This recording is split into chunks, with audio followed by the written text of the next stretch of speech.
నమస్తే. ప్రస్తుతం big TV స్టూడియోలో ఉన్నారు మాజీ deputy CM, of course Telangana first deputy CM doctor Thatikonda Rajaiah గారు. రాజయ్య గారు నమస్తే. నమస్తే రాజేష్. రాజయ్య గారు, ఎన్ని పదవులు వచ్చినా ఎన్ని పదవులు పోయినా కూడా ఫస్ట్ డిప్యూటీ సీఎం రాజయ్య తెలంగాణకు అనేది, అది మీకు ఎప్పుడు చాలా ప్రౌడ్గా అనిపిస్తుంటుందా? డెఫినెట్గా, ఎందుకంటే it is a historical event in my life and first deputy CM of Telangana. It remains. ఎన్ని రోజులు తెలంగాణ ఉంటుందో అప్పటి వరకు అది కూడా అలాగే ఉంటుంది. It is a entrance question also in UPSC and TSPSC. So many competitive ఎగ్జామ్స్లో ఇప్పుడు అది క్వశ్చన్ కూడా. సో అప్పుడు మీరు 2009లో కాంగ్రెస్ పార్టీకి అప్పుడే ఫస్ట్ టైం అసెంబ్లీకి ఎన్నికైన తర్వాత ఉద్యమం కోసం మీరు పార్టీకి ఎమ్మెల్యే పదవికి రాజీనామా చేసి వచ్చినందుకు దక్కిన ఫలితంగా అనుకుంటున్నారా డిప్యూటీ సీఎం పదవి? 100%.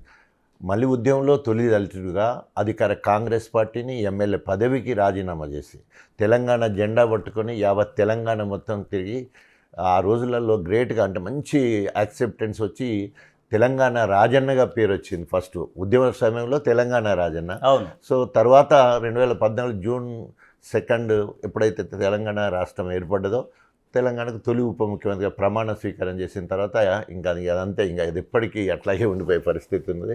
It's a historical event in my life and Telangana history also. తర్వాత 2009లో ఎమ్మెల్యే అయ్యారు, తర్వాత 2011లో బై ఎలక్షన్ ద్వారా మళ్ళీ 2012 గెలిచారు, తర్వాత 14లో గెలిచారు, 18లో గెలిచారు. వరుసగా గెలుపులు అన్నీ చూసుకుంటూ వచ్చారు.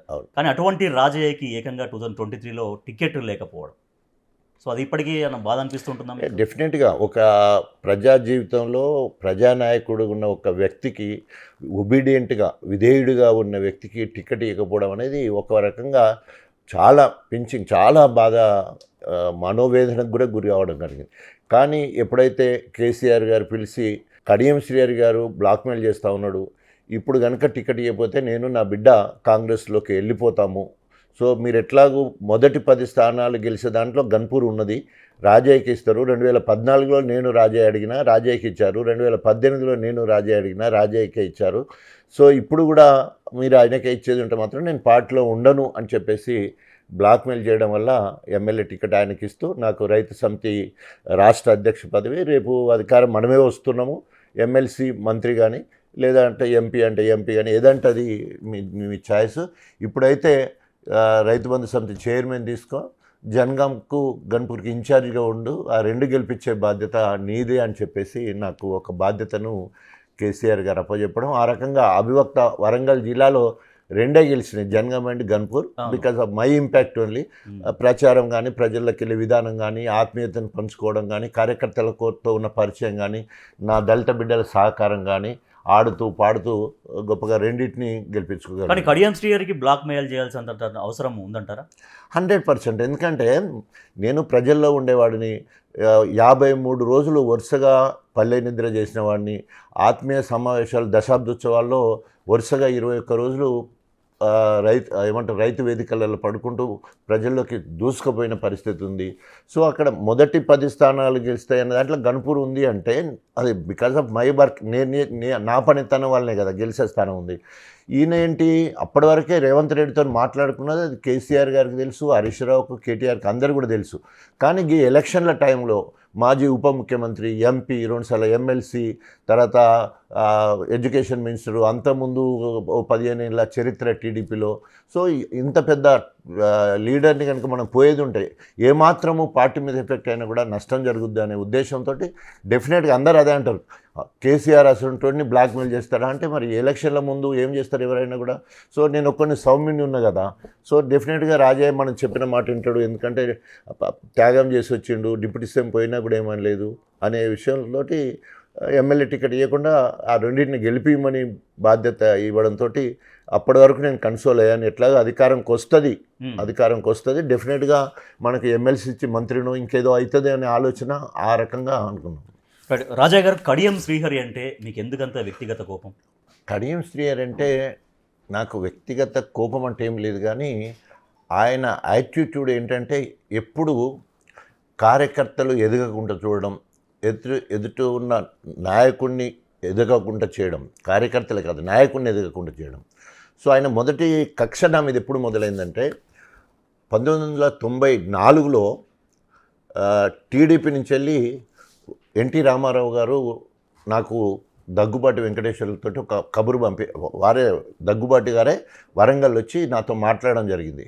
సో ఏంటి అంటే 94లో టీడీపీ అధికారంలోకి రాబోతూ ఉంది, మాకు అక్కడ అభ్యర్థి లేడు, గన్పూర్లో లోకల్ వాయిస్ చాలా ఎక్కువ ఉంది, మీరు టీడీపీలో జాయిన్ కావాలని చెప్పేసి ప్రణయ్ భాస్కర్ ద్వారా నన్ను పిలిపించి మాట్లాడడం జరిగింది. వినయ్ భాస్కర్ వాళ్ళ అన్న కోఆర్డినేటర్గా ఉన్నాడు, దగ్గుబాటితో మాట్లాడడం జరిగింది.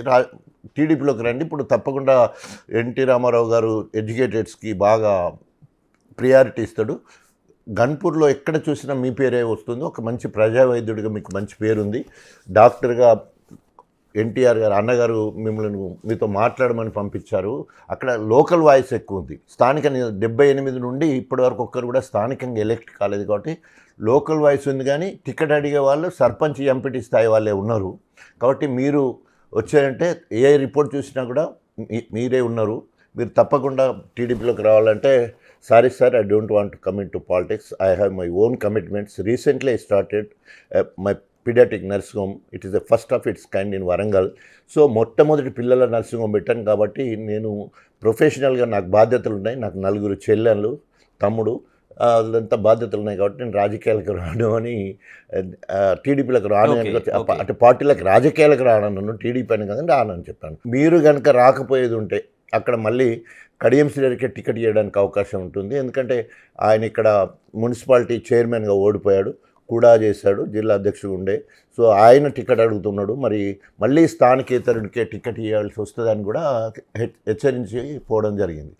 సో అటు అయిన తర్వాత మళ్ళీ వారం రోజులకే దత్తాత్రేయ గారు వచ్చారు, అప్పుడు బీజేపీ అధ్యక్షుడిగా ఉండేవారు, ఆంధ్రప్రదేశ్కి అధ్యక్షుడిగా ఉండే, ఆ సమయంలో వారు వచ్చి బీజేపీలోకి మీరు రండి, బీజేపీ టీడీపీ 2 కలుస్తున్నాయి అలయన్స్లో, సో కలిస్తే మాకు ఒక్క మంత్రి పదవి వచ్చినా కూడా మీకే అది ఇచ్చే ఏర్పాటు చేస్తాం, మీకు మంచి ట్రాక్ హిస్టరీ ఉంది, సో డెఫినెట్గా మీరు బీజేపీకి రండి అంటే నేను నవ్వుంటి, నవ్వుతున్న నాకు తెలుసు మీ చరిత్ర అంతా, మీరు లెఫ్ట్ ఐడియాలజీ పీడిఎస్లో పనిచేశారు, జూనియర్ డాక్టర్ జనరల్ సెక్రటరీగా పనిచేశారు, నాకు జయపాల్ రెడ్డి అని బీజేపీకి ఆయన చెప్పుండే sir whatever it maybe నాకైతే రాజకీయాలకు వచ్చేది ఇష్టం లేదంటే రాజకీయాలకు ఇష్టం లేదా బీజేపీకి ఇష్టం లేదని జోకేసింది, ఇక లేదని అనుకోండి సార్, మొత్తం అయితే నేను పాలిటిక్స్కి రాను సార్ అని ఉచిత సలహా కూడా ఇచ్చిపోయాడు. ఒకవేళ కనుక మీకు టీడీపీలో ఎవరన్నా వచ్చి మీకు కాంటాక్ట్ అయ్యేది ఉంటే మీరు టీడీపీలో జాయిన్ కండి, మంచి భవిష్యత్తు ఉంటుంది మీకు అని ఒక ఉచిత సలహా కూడా ఇచ్చిపోయాడు, అంటే అప్పటికి వచ్చిపోయాడు, అంటే అప్పుడు అది అయినా ఇది మొత్తం కూడా కడియం శ్రేణికి తెలుసు, రాజయ్య వద్దంటేనే నాకు ఈ టికెట్ వచ్చింది అనేది కూడా ఆయనకు తెలుసు,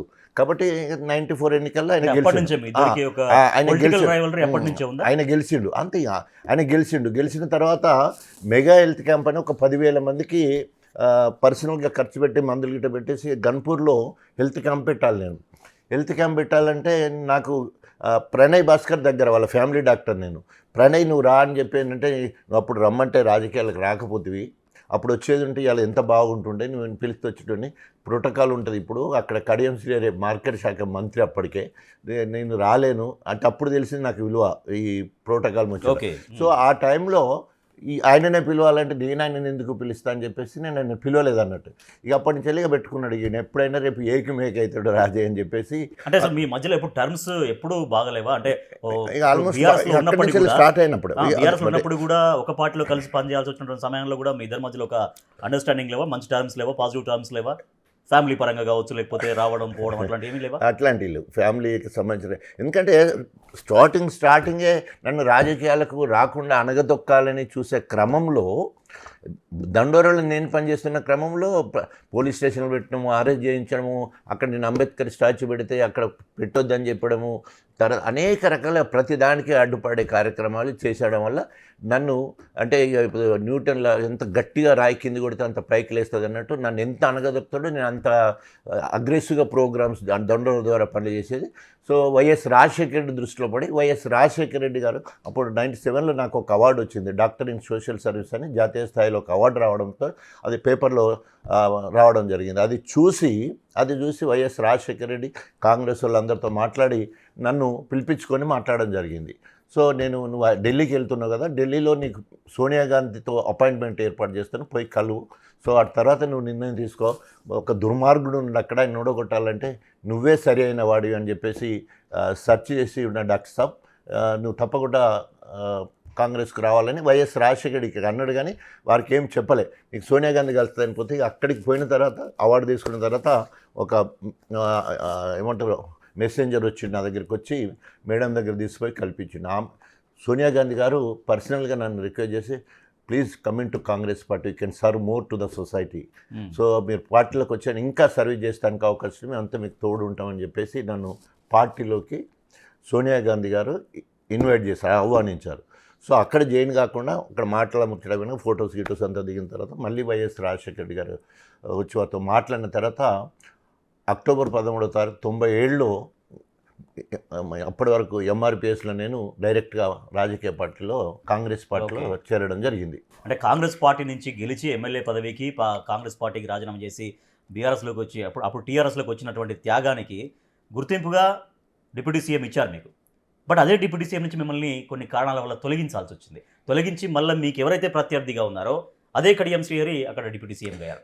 సో ఆ ఎపిసోడ్ అదే ఎందుకు అంటే అదే బాధాకరం ఏంటంటే స్వయంగా కేసీఆర్ చెప్పిన మాట తీసేయడానికి కారణం, సిలువలు పలువలు చేసి నీ మీద చెప్తున్నారు, సో ఏం చేయలేని పరిస్థితులలో ఈ నిర్ణయం తీసుకోవాల్సి అవుతుంది, క్షేత్రస్థాయిలో జరిగిన సూక్ష్మాంశాన్ని దృష్టిలో పెట్టుకొని తీసేయడం అనేది ప్రెస్లో కూడా చెప్పడం జరిగింది. సో అదైన తర్వాత 15-20 రోజుల తర్వాత రైట్ ఫర్ ఇన్ఫర్మేషన్ యాక్ట్ కింద జడ్సన్ కాంగ్రెస్ పార్టీ నుండి ఆయన పోయిండు, బీజేపీ నుంచి వెళ్ళి కూడా పోయిండు. అక్కడ మెడికల్ హెల్త్ డిపార్ట్మెంట్ ఇంతవరకు బడ్జెటే లేదు, ఇక్కడ పర్చేసింగ్ లేదు, రిక్రూట్మెంట్ అయితే ఏం లేదు, ఇక్కడ ఎలాంటి అవినీతి జరగలేదు అని చెప్పేసి ఇచ్చిన తర్వాత 3 సార్లు పెద్ద సుదర్శన్ రెడ్డి వచ్చి పిలిచినా కూడా పెద్ద సార్ దగ్గరికి పోవాలి, కేసీఆర్ దగ్గర పోవాలి. తర్వాత 4వ పోయినప్పుడు సారు ఐఏఎస్ అధికారులతో మీటింగ్ ఉంటే వాళ్ళు పక్కకు పంపించి నాతో మాట్లాడినప్పుడు సంతోష్, వేణుగోపాలాచారి, తర్వాత పెద్ద సుదర్శన్ రెడ్డి ఉన్నాడు, వినోద్ కుమార్ సార్ ఉన్నాడు.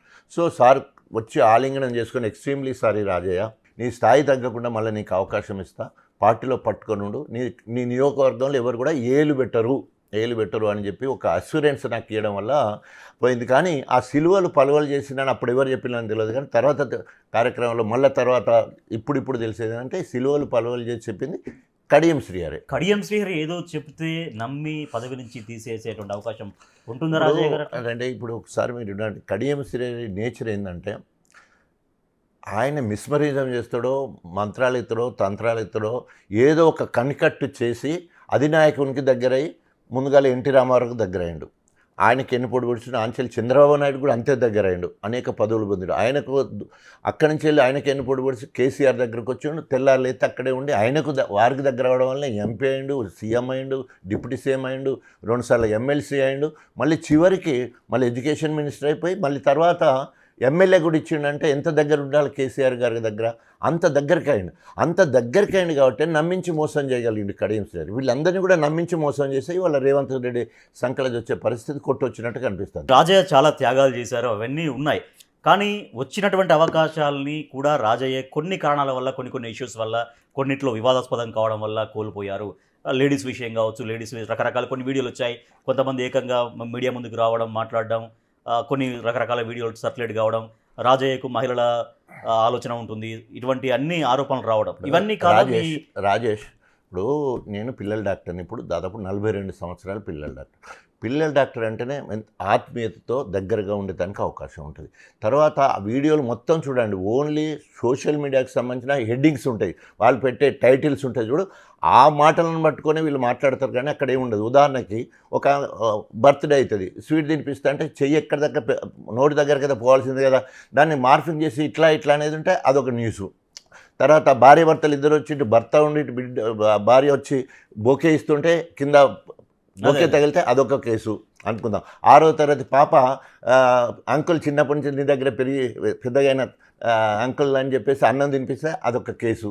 ఇట్లాంటివి కదా, ఇంకేమున్నాయి. ఒక ఎంపీపీ చీర జ్యోతి ప్రజ్వలన చేస్తుంటే లోపల పడుతుంటే రవయ్య అని ఒక సర్పంచ్ ఇట్లా నెట్టేసే వరకు సారిని అటు పక్కకని కాపాడే ప్రయత్నం చేస్తే దాన్ని కూడా ఒక కేసు. దాన్ని మొత్తం హెడ్డింగ్ అంతా కూడా ఆ రకమైన హెడ్డింగ్స్ పెట్టేసి చెడగొట్టే కార్యక్రమం. రాజయ్య స్త్రీలోలుడు అనేటువంటి ఒక ముద్ర వేసే ప్రయత్నం జరిగిందా నీ మీద? అది కల్పన. అదే నేను కల్పన ఎట్లా అంటే కూడా చెప్పిన కల్పన సోషల్ మీడియాను కొని దాదాపు ఆయన ఒక మొత్తము ఏమంటారు ఒక ఏమంటారు ఆయన, అది నాకు కరెక్ట్ పేరు వస్తలేదు, కానీ అయితే మొత్తం కూడా ఒక ఒక వ్యక్తిని పెట్టేసుకొని మొత్తము ట్యాపింగ్ చేసే పరిస్థితి, వీడియోలు మార్ఫింగ్ చేసే పరిస్థితికి ఒక మనిషినే పెట్టి నెలకు 50,000 జీతం ఇచ్చేసి వాడిని పనే ఇది. మళ్ళీ వాడు కూడా బయటకు వచ్చి నాకు చెప్పింది ఇదంతా కూడా ఆయన చేయమంటే చేసినాను కూడా చెప్పిండు. కానీ ఏం చేస్తాం, హెడ్డింగ్స్ పెట్టడం కానీ, సైడ్కి వెళ్ళి ఎక్కడి నుంచి వెళ్ళి ఫోటోలు తీయాలి, ఇవే. అది ఎక్కడ నా కార్యక్రమాలు మీరు మళ్ళీ కూడా చెప్తున్నా, ఏది కూడా 100 మందిలో 1000 మంది ఉండొచ్చు, 100 మందిలో జరిగిందని ఇందుకు సాటుమాటుకు చేసిన కార్యక్రమాలు కానే కాదు. ఆఖరికి మహిళా కమిషన్ దగ్గరికి పోతే కూడా ఇది ఓన్లీ సోషల్ మీడియా లేకపోతే మీడియా హైక్ చేశారే తప్ప అక్కడ ఏం లేదు అని చెప్పేసి తేటతెల్లం చేసి క్లియరెన్స్ చేయడం జరిగింది. ఇంకోటి రాజు గారు, మొన్న మీకు టికెట్ ఇవ్వకపోయినా కూడా అభ్యర్థి గెలుపు కోసం అంటే కడియం శ్రీహరి గెలుపు కోసం మీరు కూడా పనిచేశారు. కానీ తర్వాత మీరు కాంగ్రెస్ పార్టీలో జాయిన్ అయ్యారు, మళ్ళీ బీఆర్ఎస్లో జాయిన్ కాలేదా? నేను పార్టీలో జాయిన్ కాలేదు. సో నాకు మీకు ముందే చెప్పిన కేసీఆర్ గారు నాకు టికెట్ ఇవ్వకుండా ఏం చెప్పిండు, రైతు బంధు చైర్మన్ ఇచ్చేసిండు, ప్రభుత్వం పోయింది, చైర్మన్ పోయింది. తర్వాత ఎమ్మెల్సీ ఇచ్చి మంత్రి అన్నాడు, ఎమ్మెల్సీ కూడా రాలేకుండా అయిపోయింది. ఇంకేమున్నది, ఎంపీ కూడా ఇస్తానన్నారు. కాబట్టి ఎంపీ కూడా నాకు ఇచ్చే క్రమంలో నాకు ఇవ్వకుండా మళ్ళీ కడియం శ్రీహరి రెండోసారి బ్లాక్మెయిల్ చేసి జిల్లాకు సంబంధించిన అందరి ఎమ్మెల్యేలను పట్టుకొని పోయి, ఎందుకంటే జిల్లాలో గెలిచిన దాంట్లో పల్లరాజశేఖర గారు కడియం శ్రీహరి కాబట్టి మిగతా ఎమ్మెల్యేలందరినీ పట్టుకొని పోయి వాళ్ళందరినీ లోపరుచుకొని పోయి మళ్ళీ వాళ్ళ బిడ్డకే టికెట్ కావాలని అడగడం. కేసీఆర్ గారు కూడా ఆమెకే ఇస్తారని ప్రకటించే వరకు మీరు అన్నారు కదా, ఎమ్మెల్యే పోయినప్పుడు ఎంత బాధపడ్డాయి, ఎంపీ కూడా రాకుండా అప్పుడు అడిగేటోళ్ళందరూ కూడా నేను డిప్యూటీ సీఎం మీరు అన్నట్టు 4 సార్లు అప్పటికే ఎమ్మెల్యే, నాకంటే అర్హత ఉన్న ఎంపీ వాళ్ళు ఎవరు కూడా లేరు ఎంపీ అభ్యర్థిగా యాస్పిరేట్గా. సో ఆ క్రమంలో నాకు కాకుండా ఆమె పేరు ప్రపోజ్ చేసి అంత క్రమంలో తండ్రి కొడుకుల మధ్యలో ఎట్లుంటుంది, తండ్రి మీద కొడుకు అలుగుతాడు. అలిగి నేను రాజీనామా చేస్తున్నానని రాజీనామా చేయడం జరిగింది. ఏది బీఆర్ఎస్ పార్టీకి రాజీనామా చేసి ఒక సింగిల్ లైన్ రాసి ప్రెస్కు చూపించడం జరిగింది. పర్సనల్గా పోయి ఇచ్చడం ఇంకేదో కాలేదు. సో ఆ క్రమంలో ఎట్లాగూ అసంతృప్తిగా ఉన్నాడు రాజయ్య అని చెప్పేసి బీజేపీ వాళ్ళు కలిసిండ్రు, కాంగ్రెస్ వాళ్ళు కలిసిండ్రు. కాంగ్రెస్ ఎక్కువ మంది కలవడంతో ఏంటంటే కాంగ్రెస్లో జాయిన్ అవుతారు అని వచ్చింది. ఎందుకంటే 15 years I was in Congress party. So అందులోకెళ్ళి మొదటిసారి ఎమ్మెల్యే అయినా కదా. ఇప్పుడున్న మంత్రులందరూ కూడా నాకంటే జూనియర్లు లేకపోతే కొలీగ్స్ లేకపోతే ఆ సందర్భంలో నాతో ఉన్నవాళ్ళు. వాళ్ళకంటే కూడా వైఎస్ రాజశేఖర రెడ్డి గారికి నేను దగ్గరున్నా కాబట్టి వాళ్ళకంటే అప్పర్ హ్యాండ్ లెక్కనే ఉంటాయి ఆ రోజులలో. సో ఎందుకు ఈ మాట చెప్తున్నా ఆ క్రమంలో కాంగ్రెస్ వాళ్ళని కలిశాను, బీజేపీ వాళ్ళని కలిశాను, వాళ్ళందరూ నన్ను కలిశారు. ఓన్లీ పంచుకున్నాం వస్తావా పోతావా అనే విషయం జరిగిందని ఏం కాలే. ఎప్పుడైతే టికెట్ ఈమె ఇచ్చిన పార్టీ ఫండ్ తీసుకొని ఇంకా మళ్ళీ తెల్లారకు జంప్ అయినప్పుడు అప్పుడు మనం రాజయ్యతో ఎవరు మాట్లాడి ఇప్పుడు రాజయ్య మనకు కావాలి మనం ఆయన రాజీనామాను ఆమోదించలేదు కదా, మనం ఆమోదించలేదు. తర్వాత మన పార్టీ వాళ్ళు ఎవరు కూడా ఆయన విమర్శించలేదు పోయినందుకు, ఎందుకంటే మన సైడ్కే తప్పు ఉన్నది కాబట్టి ఎవరు మన పార్టీ వాళ్ళు ఎవరు విమర్శించలేదు. ఇప్పుడు ఎవరు పోవాలని హరీష్ అన్నవును తర్వాత పల్లరాజశేఖర రెడ్డి గారికి ఇద్దరికి బాధ్యత చెప్పిండు. ఎవరు కేటీఆర్. అప్పుడు మళ్ళీ రాజయ్య కావాలని చెప్పేసి మళ్ళీ కేసీఆర్తో మాట్లాడించే క్రమం, మళ్ళీ ఎంపీ ఇస్తామని చెప్పేసి దగ్గర దాకా తీసుకుపోయే క్రమం, మళ్ళీ ఏదో శక్తి అడ్డం పడ్డది. సరే కారణాలు ఇప్పుడు లేక కానీ నేను ఎంపీ కాకుండా సుధీర్ కుమార్కు ఇచ్చేసి రాజయ్య ఎట్టి పరిస్థితుల్లో కడియం శ్రీహరి బై ఎలక్షన్లో వస్తుంది, నువ్వు అక్కడ ఇన్ఛార్జిగా ఉండు, ఇప్పుడు ఎంపీ గెలిపించడానికి నువ్వు స్టార్ ఛాంపియన్గా ఉండు. మీరు ఎప్పుడైతే టీఆర్ఎస్లో జాయిన్ అయ్యారో 2011లో అప్పటి నుంచి పార్టీ లైన్లో పార్టీ ఏం చెప్తే అదే విధంగా అదే శిరసా వహిస్తూ నడుచుకుంటూ వెళ్తున్నారు. సో పార్టీ విడినా సరే మళ్ళీ వాళ్ళు పిలిస్తే మళ్ళీ వెనక్కి వచ్చారంటే మంచి త్యాగమే. అంటే పార్టీ పట్ల 4 సార్లు ఒకటేమో కాంగ్రెస్ పార్టీ ఎమ్మెల్యే పదవికి రాజీనామా చేసి ఒకసారి మొదటి త్యాగం, రెండో త్యాగము డిప్యూటీ సీఎం పోయినా కూడా ఇవాళ కూడా వార్డు మెంబర్ అవుతాను కూడా డిప్యూటీ సీఎం పోయినా కూడా మళ్ళీ కేసీఆర్ గారు నమ్ముకొని వారేమడున్న 2. మూడోది ఎమ్మెల్యే టికెట్ రాకుండా రెండింటిని గెలిపియమంటే అప్పుడు మళ్ళీ తిరగబడకుండా అది. తర్వాత ఎంపీ టికెట్ ఇవ్వకుండా నువ్వు స్టార్ క్యాంపెయిన్ నుండి ఎంపీని గెలిపించు, రేపు ఇన్ఛార్జిగా మాత్రం ఉండి కడియం శ్రీహరి కొట్లాడని 4 సార్లు నా ఒబీడియన్స్ని ఇప్పటివరకు చాటుకున్నా. అది ప్రజలలో సానుభూతిగా మారింది. సో ఏంటి మీ ఉద్దేశం ఏంటి? ఇప్పుడు స్టేషన్ గన్పూర్కి ఉప ఎన్నిక వస్తుంది, ఉప ఎన్నికలో రాజయ్య ఎమ్మెల్యే కాబోతున్నాడా? అంటే నేను ఎమ్మెల్యే అవుతున్నా కాదా వదిలిపెట్టు, ముందైతే రాజ్యాంగబద్ధంగా ప్రజాస్వామ్యాన్ని గౌరవించి ఆర్టికల్ అదేంటి మనకు 52వ సవరణ చేసి రాజ్యాంగ సవరణ చేసి 10th షెడ్యూల్లో ఈ ఫిరాయింపుల చట్టాన్ని పెట్టింది. విత్ ఇన్ నో టైంలో ఆయన ఏమంటారు సభ్యత్వాన్ని రద్దన్న చేయాలి, దాని స్పీకర్ నిర్ణయం తీసుకోవాలి, లేదా సుప్రీంకోర్టు గైడ్లైన్స్ ప్రకారం ఆయన బయటికి వెళ్ళవలసిన పరిస్థితి ఉంది. సో ముందు ఆయన రాజీనామా చేసిన తర్వాత ఎలక్షన్లు వస్తే ఎలక్షన్ కమిషన్ చూసుకుంటుంది. ఇప్పుడు పెట్టేది తప్పకుండా అధినాయకత్వం ఇప్పటికి ఇచ్చిన హామీలు ఉన్నాయి. కేసీఆర్ కానీ కేటీఆర్ కానీ ఇంకెవరు మాట్లాడినా కూడా ఇవాళ ఒకటే రాజయ్య అక్కడ అభ్యర్థి అనేది తెలిపింది. సో తప్పకుండా ఎప్పుడు ఎన్నికలు వచ్చినా కూడా కొట్లాడడానికి సిద్ధం. సో అందుకనే ఈ మధ్యలో ఎక్కువగా చాలా యాక్టివ్గా తిరుగుతున్నారు, పాదయాత్రలని రకరకాల కార్యక్రమాలు తీసుకుంటారు. కారణం ఇప్పుడు 2022కు ముందు మంజూరైన పనులు బిల్స్ కూడా బీఆర్ఎస్ ప్రభుత్వం ఇచ్చిన బిల్లులే 21 నెలలైనా కూడా ఇప్పటివరకు దేవాదాలకు సంబంధించిన ఒక్క పైసా రాలేదు, ఒక్క తట్టమట్టి తీయలేదు. ఆ పనులన్నీ అట్లాగే పెండింగ్ ఉండడం వల్ల ఇప్పటివరకు వర్షాకాలం అయిపోతున్నా కూడా ఎక్కడో దగ్గర చెరువులు క్లౌడ్ బ్రస్ట్ అయి కుండలో చెరువు నిండాయి, కానీ ఎక్కడ కూడా దేవాదాల ద్వారా ఒక్క చెరువు నిండలేదు. 104 కోట్ల రూపాయలతోటి 3 లిఫ్ట్లు పెడితే వాటి వల్ల కూడా ఒక లిఫ్ట్లు పూర్తిగా పని అయిపోలేదు, నీళ్ళు ఇవ్వలేదు. తర్వాత 29 కోట్ల రూపాయలతోటి రైట్ కెనాల్ మల్లన్నగడ్డి దగ్గర నుంచి వెళ్ళి ఆ పనులు పూర్తి కాకుండా ఆగమేఘాల మీద పని ప్రారంభించడం జరిగింది. 6 ఊర్లు అట్లాగే ఉన్నాయి, ప్రారంభమైతే చేసుకున్నాడు. సో ఈ క్రమంలో రైతన్న కోసం రాజన్న పాదయాత్ర అని చెప్పేసి సో తప్పకుండా రైతుల పక్షాన వేసంగిలో నీళ్ళు ఇవ్వాలనే లక్ష్యంతో మరి పాదయాత్ర ఏర్పాటు చేయడం జరిగింది. దానికి అనేక ఇక కడియం శ్రీగారు అంటేనే నిరంకుశ పాలన ఉంటుంది. 6 కిలోల బియ్యం వేయడానికి 60 మంది పోలీసులను తీసుకుపోయే పరిస్థితి.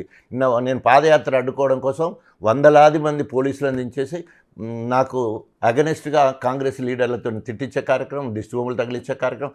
నేను కనుక ఆయన అనుచరులు ఎవరైనా నేను కేసు పెట్టాలంటే డిఫామేషన్ సూట్ వేయచ్చు, తర్వాత అనేక రకమైన SC ST కేసు వేయచ్చు కానీ కార్యకర్తలు నాకు టార్గెట్ కాదు ఎప్పుడు. ఎందుకంటే ఆయన నేను కొట్లాడుకుందంటే కొట్లాడుతాను, కింది వాళ్ళు ఆయన చెప్పిన మాటలని ఏదో ఆశపడి చేసే వాళ్ళని చాలాసార్లు అన్నాను. ఆనాడు డాక్టర్ భీమరావ్ అంబేద్కర్ గారు కూడా తన అనుచరులు తన క్యాస్ట్ వాళ్ళు ఉన్న అనేక రకాలుగా దూషించిన ఇంకేమన్నా కూడా వాళ్ళు అజ్ఞానులు, చదువురాని వాళ్ళు, నిరాక్షరాస్యులు, మూఢనమ్మకాలు నమ్ముతారు, బాల్య వివాహాలు చేసుకుంటారు, వారికి అవగాహన లేదు కాబట్టి వాళ్ళు ఏమన్నా నేను పట్టించుకొని నేను కూడా అంతే అంబేద్కర్ గారి వారసుడిగా నా వాళ్ళు కానీ నా కింది వాళ్ళు కానీ నా వాళ్ళతో తిట్టించినా కూడా నేను ఎప్పుడు వాళ్ళని వారికి ఏమనలే. సో ఇప్పుడు ఏంటి బీఆర్ఎస్ ప్రస్థానం ఏంటి, బీఆర్ఎస్ భవితవ్యం ఏంటి? ఇప్పుడు కవిత స్వయంగా కేసీఆర్ గారి కుమార్తె, ఆమె బయటికి రావడం, సస్పెండ్ చేయడం, తర్వాత ఆమె రాజీనామా చేయడం, ఎమ్మెల్సీ పదవికి రాజీనామా చేసి స్పీకర్కి అయితే ఇచ్చారు. సో అంటే బీఆర్ఎస్ ఏంటి, స్వయంగా కవిత బయటికి వెళ్ళిందంటే చాలా దెబ్బ కదా బీఆర్ఎస్ పార్టీ. ఇప్పుడు బీఆర్ఎస్ పార్టీకి దాదాపు 60 లక్షల సభ్యత్వం ఉంది, పెద్ద కుటుంబం, ఒక రీజనల్ పార్టీగా. మనం చరిత్ర చూసుకుంటే చాలా రకాలుగా ఇప్పుడు ఆంధ్రప్రదేశ్ తీసుకుంటాం, జగన్ సొంత చెల్లె బయటకు వచ్చింది, సొంత తల్లి కూడా వ్యతిరేకంగా మాట్లాడిన సందర్భం ఉన్నది. జగన్కి ఎక్కడ ఆదరణ తగ్గలేదు. కాకపోతే ఆమె భవిష్యత్తును నేను నా పర్సనల్ ఒపీనియన్ అంటే ఆమె భవిష్యత్తును ఆమె నాశనం చేసుకున్నది, ఆమె కూర్చున్న మండను ఆమె నరుక్కున్నది. సో ఎప్పుడైతే కేసీఆర్ గారితో ఉన్నదో ఆ విలువ అది పద్ధతి వేరు. కానీ ఎప్పుడైతే బయటకు వచ్చిందో తప్పకుండా బీఆర్ఎస్ శ్రేణులు ఇక్కడ కూడా కవితకు సహకరించే పరిస్థితి లేరు. సో తప్పకుండా ఇప్పటికైనా ఆమె ఏ నిర్ణయం తీసుకొని పోయిందో చెప్పలేము, కానీ అది మాత్రం బీఆర్ఎస్ మీద ఎఫెక్ట్ పడేదానికి అవకాశం లేదు. అంటే వ్యక్తిగతంగా కవితను అంటే మామూలుగా అందరూ పార్టీలో అందరూ చూశారు కాబట్టి ఆమె నాయకత్వ పటిమ కావచ్చు, ఆమె ఆలోచన విధానం కావచ్చు, ఎట్లా ఉంటుంది? ఇప్పుడు అవి డెఫినెట్గా ఆ పోటీతత్వం కానీ, మాట్లాడే తత్వం కానీ, ఆ పోరాట పటిమ కానీ, జాగృతి అధ్యక్షురాలు కానీ ఆమెకు అన్నీ ఉన్నాయి. ఇప్పుడు పార్టీ ప్రజాభిప్రాయము, తర్వాత ప్రజల నుండి ఎలాంటి రెస్పాన్స్ వస్తుంది. ఇప్పుడు చాలామంది కమ్యూనిస్ట్ లీడర్స్ ఉంటారు, అనర్గళంగా మాట్లాడతారు, ప్రజా సమస్యలుగా పోరాటాలు కూడా చేస్తారు. కానీ ప్రజా జీవితంలోకి వచ్చేవరకు అంటే ఎలక్టెడ్ పాలిటిక్స్కి వచ్చేసరికి ఎన్నికల వరకు వచ్చేసరికి ఎక్కడ ఉంటున్నారు వాళ్ళు? ఎక్కడో దగ్గర ఉంటున్నారు కదా. ఎన్నిక కాబడట్లా అన్లెస్ అంటే ఇప్పుడు సాంబశివరావు గెలిచినంటే ఓన్లీ కాంగ్రెస్తో అలయన్స్ అవడం వల్లనే సాంబశివరావు గెలిచిన పరిస్థితి కొత్తగూడెం నుంచి. సో కాబట్టి భాష ఉంటుంది, చాలా గొప్పగా మాట్లాడతారు, ప్రజా సమస్యల మీద మాట్లాడతారు, పోరాటం కూడా చేస్తారు. అట్లాగే రేపు కవిత కూడా మంచి పోరాటం చేయొచ్చు. కవిత గారు చేసినటువంటి ఆరోపణలు ఉన్నాయి, బీఆర్ఎస్ బీజేపీతో కలిసే ప్రయత్నం చేసింది అనేది ఒకటైతే, తర్వాత హరీష్ రావు కాళేశ్వరంలో అవినీతికి ఆయన పాత్ర లేదా, ఆయన పాత్ర ఉంది కాబట్టే ఇవాళ కేసీఆర్కి ఇటువంటి పరిస్థితి వచ్చింది అనేది కూడా కవిత చెప్పారు. ఇప్పుడు వ్యక్తిగతంగా కవిత గారు వారు ఎక్కడ అయ్యారో అది ఇంటర్నల్గా మనకు అంత గొప్పగా తెలియదు. కానీ సో ఒక పార్టీలో ఉన్నంతసేపు ఇప్పుడు గుర్తొచ్చిందా? మరి 10 సంవత్సరాలు పక్కనే డాడీ దగ్గరే ఉన్నారు కదా, మరి అన్నయ్య కూడా పక్కనే ఉన్నాడు కదా, అప్పుడు మీరు చెప్పి ఆయన మీద చర్య తీసుకోవడం ఇంకోటి చేయాలి కదా. అన్న ఉన్నంతసేపు మంచిగా ఉంటారు, బయటికి రాగానే మరి కొందరిని దూరం చేయాలని చూసినట్టే కనబడుతుంది. కానీ అక్కడెక్కడ కూడా ఒక నిబద్ధత గల నాయకురాలు అక్కడ కనిపించట్లేదు. కాళేశ్వరం కమిషన్ విషయంలో పీసీ ఘోష్ నివేదిక, తర్వాత సిబిఐ ఎంక్వైరీ అంటుంది ప్రభుత్వం, ఆ తర్వాత ఒక పక్క మరో ఫార్ములా ఈరేస్ కేసు ఉంది కేటీఆర్ పైన. ఇవన్నీ ఇబ్బంది పెట్టే విధంగా కనపడట్లేదా పార్టీని? ఇవన్నీ కక్షపూరిత కార్యక్రమాలు ఎక్కడనే కనిపిస్తుంది, కానీ ఇబ్బంది పెట్టే పరిస్థితి ఎక్కలేదు. ఎందుకంటే మనం తమిళనాడు రాజకీయాలు తీసుకున్నా, ఇంకా ఆంధ్రప్రదేశ్ రాజకీయాలు తీసుకున్నా, మన పక్క ఉన్నాయి కాబట్టి అవి రెండింటి చెప్తున్నాను. సో అధికార పార్టీలో ఉన్న వాళ్ళు అంతకుముందు అధికార పార్టీ మీద ఎట్లా కక్ష తీర్చుకోవాలి, వాళ్ళు అధికారంలోకి వచ్చినప్పుడు వీళ్ళ మీద ఎట్లా కక్ష తీర్చుకోవాలనే ఆలోచన మనకు కొట్టొచ్చినట్టు కనిపిస్తూ ఉన్నది. అప్పుడు జగన్మోహన్ రెడ్డి గారిని లోపల పెట్టేసి 16 నెలలు అట్లా ఉంచితే ఈయన వచ్చినాక ఒక్కసారైనా పెట్టాలని జగన్ కూడా చంద్రబాబు నాయుడిని నెల 15 రోజులు లోపల ఉంచే పరిస్థితి జరిగింది. సో ఇక్కడ ఓటుకు నోటు విషయంలో డైరెక్ట్గా దొరికిన రేవంత్ రెడ్డి గారు నేను లోపలికి పోయినా ఏ పరిస్థితిని పంపాలనే ప్రయత్నంలో అనేక రకాల ప్రయత్నం చేస్తున్నాడు, కానీ ట్రాక్ మీద లేదు. దానివల్లనే ఫెయిల్ అవుతూ ఉన్నాడు. అది కక్ష సాధింపని తెలిసిపోతూ ఉన్నది. ఎందుకోసం అంటే సుప్రీంకోర్టు అద్భుతమైన ప్రాజెక్ట్ అని చెప్పేసి, సిడబ్ల్యూఎస్ అద్భుతమైన ప్రాజెక్ట్ కాళేశ్వరం గురించి, మేడిగడ్డ గురించి గొప్పగా చెప్పి, సిడబ్ల్యూఎస్లో ఉన్న నిపుణులందరూ కూడా ఇండివిజువల్గా అప్రిషియేట్ చేసి గొప్ప ప్రాజెక్ట్ అని చెప్పేసి, అద్భుతం అని చెప్పేసి, తన వరప్రదాయని అని గొప్పగా చెప్పుకున్న కాళేశ్వరంలో ఒకవేళ కనుక చిన్న మేస్త్రి మాట్లాడుతూ ఉన్నాడు ఏమని, అరే ఏమో ఇల్లు కూలిపోతే మళ్ళీ రిపేర్ చేసుకోరాడా అంటున్నాడు. మేస్త్రి పని చేస్తాడు. ఒకవేళ రెండింటికి ఏ కారణం చేతనో ఒకవేళ క్రాక్ వచ్చింది, రెండు కుంగిపోయినాయి అంతే, అది వంగలేదు, కింద పడిపోలేదు. ఇంత పెద్ద ఇప్పుడు లక్షల క్యూసెక్ల నీళ్లు పోయినా కూడా 2023 కాంచెలు ఇప్పటి వరకు మళ్ళీ చెక్కు చెదరలా కింద కదలలే. ఎందుకు ఇంత కక్ష? నువ్వు రిపేర్ చేసి 200 కోట్లు 300 కోట్ల రిపేర్తో అయిపోయే ముచ్చటకు ఇంత రాద్ధాంతం చేయవలసిన అవసరం ఏమున్నది? ప్రధాన ప్రతిపక్షంగా బీఆర్ఎస్ సక్సెస్ అయింది అనుకుంటున్నారా?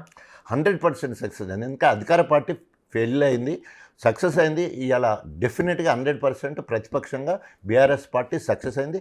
ఇవాళ ప్రజలు బీఆర్ఎస్ పార్టీని ప్రతిపక్షంలో కూర్చోండి అని ఒక బాధ్యతాయుతమైన పోస్ట్ ఇచ్చినట్టే నేను అనుకుంటాను. ఎందుకంటే గొప్పగా చేసిన పనులు చెప్పుకోవడానికి ఒక అవకాశం ఉంది. అదేవిధంగా అనేక హామీలు ఇచ్చి ఒక్క హామీ కూడా నెరవేర్చకపోవడం వల్ల దాని మీద పోరాటం చేసడానికి అవకాశం ఉంది. మీ లుక్ గురించి ఒక క్వశ్చన్, మీరు పంచకట్టులోకి ఎప్పుడు మారారంటే ఫస్ట్ డిప్యూటీ సీఎం అయ్యాక అనుకుంటా, నాకు తెలుసు. అంటే అంతకుముందేమో వైఎస్ రాజశేఖర రెడ్డి అభిమానిగా, సో 2009 ఎలక్షన్ల తర్వాత ఎక్కడన్నా ఫంక్షన్స్ అప్పుడు కానీ ప్రోగ్రామ్స్కి మాత్రం ధోతి కట్టుకుని పోయేది. సో తర్వాత ఎప్పుడైతే మీరు అన్నట్టు ఎమ్మెల్యే మొదటిసారి అయినప్పుడు అప్పుడప్పుడు కట్టేది, డిప్యూటీ సీఎం అయిన తర్వాత రెగ్యులర్ కట్టడం మొదలుపెట్టాను. సో వై బికాస్ ఇప్పుడు ఇవాళ నాకు సందర్భమైనా కాకుండా కూడా నాకు రాజకీయ గురువు YS Rajasekhara Reddy, deputy CM ఇచ్చిన దేవుళ్ళు అంటాడు కేసీఆర్ గారు. సో కాబట్టి వీళ్ళిద్దరు నేను ఎప్పుడు నా జీవితంలో మర్చిపోలేను. సింబాలిక్గా ఉండాలని ఎంత కష్టం ఉన్నా కూడా ఇవాళ ధోతి కట్టడానికి కారణం ఏంటంటే వైఎస్ రాజశేఖర రెడ్డి గారి మీద ఉన్న అభిమానం. సో తెలంగాణ రాష్ట్రానికి తొలి డిప్యూటీ సీఎం అయ్యారు డాక్టర్ రాజయ్య. సో రాజయ్యకి ఏమైనా ఫ్యూచర్ టార్గెట్ ఏమైనా ఉందా, లక్ష్యం ఉందా? తొలి దళిత ముఖ్యమంత్రి కావాలి అన్నమాట. అంతటి పెద్ద ఆశ లేదు, అట్లా కాని కూడా. ఎందుకోసం అంటే దానికి అనేక వనరులు ఉండాలి, అనేక రకాలుగా ఈక్వేషన్స్ ఉండాలి, తర్వాత ఆర్థిక వనరులు ఉండాలి. అలాంటిది ఏం లేదు. ప్రజా జీవితంలో ప్రజానాయకుడిగా ఉండాలని ఉంది. 0 నుండి స్టార్ట్ అయిన జీవితం దేవుడి దయ వల్ల ఈరోజు ఒక పశువుల కాపరిగా ఉన్న నేను పసిపిల్లల డాక్టర్గా ఉన్న నేను ఈ రాష్ట్రానికి తెలుగు ముఖ్యమంత్రి అయిన, నియోజకవర్గమే నా దేవాలయం, ప్రజలే నా దేవుళ్ళని ఒక గొప్ప కాన్సెప్ట్ తోటి ప్రజల్లోకి వెళ్తుంటాను. Right, okay. ప్రజాసేవలో మీరు చాలా అద్భుతంగా ముందుకు పోవాలని, సాగాలని ఆకాంక్షిస్తున్నాము Rajaiah garu. Thank you so much. Thank you Rajesh. So ఇది తెలంగాణ తొలి డిప్యూటీ సీఎం డాక్టర్ తాటికొండ రాజయ్యతో big TV special chit chat. Keep watching big TV.